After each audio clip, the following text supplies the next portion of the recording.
Hello friends, আমার নাম ঐশ্বরী wise.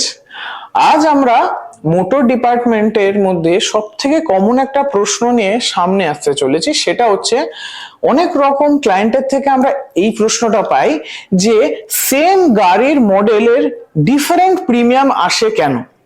তো সেটাকে যখন আমরা বলবো, তো সেটা বলার জন্য আমাদেরকে দুটো জিনিস বুঝতে হবে। প্রথম, একটা পলিসির মধ্যে দুটো জিনিস থাকে। একটা হচ্ছে third party policy. Third party policy মানে হচ্ছে আমাদের গাড়ির দ্বারা যদি থার্ড পার্টি ড্যামেজ বা কোনো রকমের ক্ষতি হয়, তাহলে সেই জিনিসটা আমাদের পলিসির মধ্যে থাকলে সেই থার্ড পার্টি ড্যামেজটা কভার আপ হয়।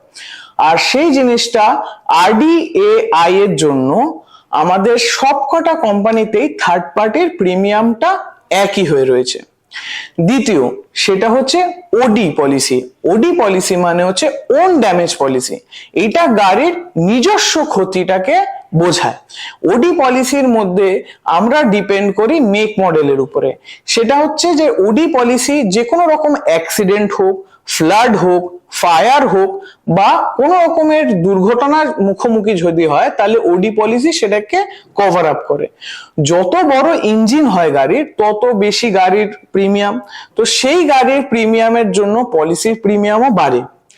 আর একটা জিনিস হচ্ছে, আমাদের প্রিমিয়াম বা পলিসির প্রিমিয়াম আর একটা জিনিস শাফল বা ওটা চেঞ্জ হওয়ার মূলত একটা কারণ হয়, সেটা হচ্ছে আইডিভি বা ভেহিকল এজ। আইডিভির ফুল ফর্ম হচ্ছে ইনসিওরড ডিক্লেয়ার্ড ভ্যালু। যদি কোনো গাড়ি যত পুরনো হয় তার তত আইডিভি কম হয়।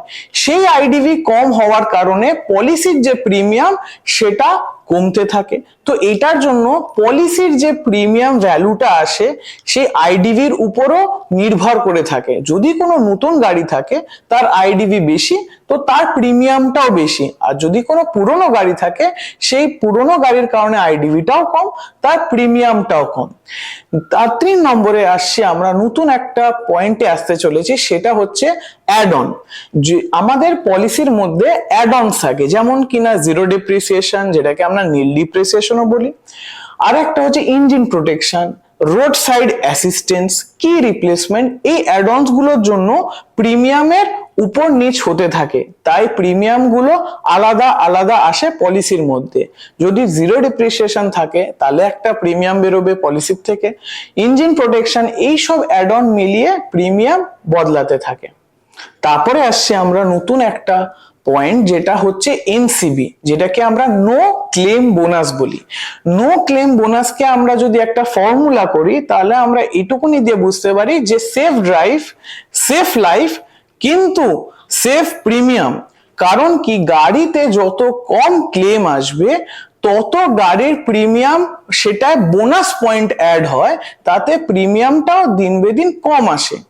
সেটা হচ্ছে নো ক্লেম বোনাসের একটা বড় ইম্পর্টেন্ট রোল। তারপরে আসছি যে যদি নেক্সট টাইম কেউ জিজ্ঞেস করে আপনাদের যে ওই কোম্পানির প্রিমিয়াম সেম মডেলের কেন এরকম আলাদা আসছে, তখন আপনারা বলবেন যে IRDAI এর জন্য আমাদের টিপি তো ফিক্সড রয়েছে, কিন্তু ওডিটা কাস্টমাইজ হচ্ছে বলে, বা ওডির মধ্যে যে প্রিমিয়াম গুলো অ্যাডঅনস এর জন্য বা অন্য সব আইডিভির জন্য যেই পয়েন্টস গুলো আমরা বলেছিলাম, সেটার জন্য প্রিমিয়ামটা বাড়ছে। ওই কারণে সেম মডেলের আলাদা আলাদা দাম আমরা পাই। তো আপনাদেরকে এটাই বলবো যে ওডি প্রিমিয়াম বেস হয় কিসের কিসের উপরে, একটা হচ্ছে রিস্ক ফ্যাক্টরের উপরে, একটা কার এজ বা আইডিভির উপরে, আর বাকি হচ্ছে তার অ্যাডনের উপরে। তো আমরা এটাই বলে বুঝাতে চাই যে আপনারা যদি ক্লায়েন্টের মধ্যে সেই জিনিসগুলোকে বুঝিয়ে আপনারা এই ভরসাটা আনতে পারেন যে আমাদের এই প্রিমিয়ামটা কেন একই গাড়ির জন্য ডিফারেন্ট হচ্ছে, তাহলে তাদের এই ভরসাটা আমাদের লং টার্ম বিজনেসের দিকে নিয়ে যেতে পারে। তো we are the Phenomatic, we grow together.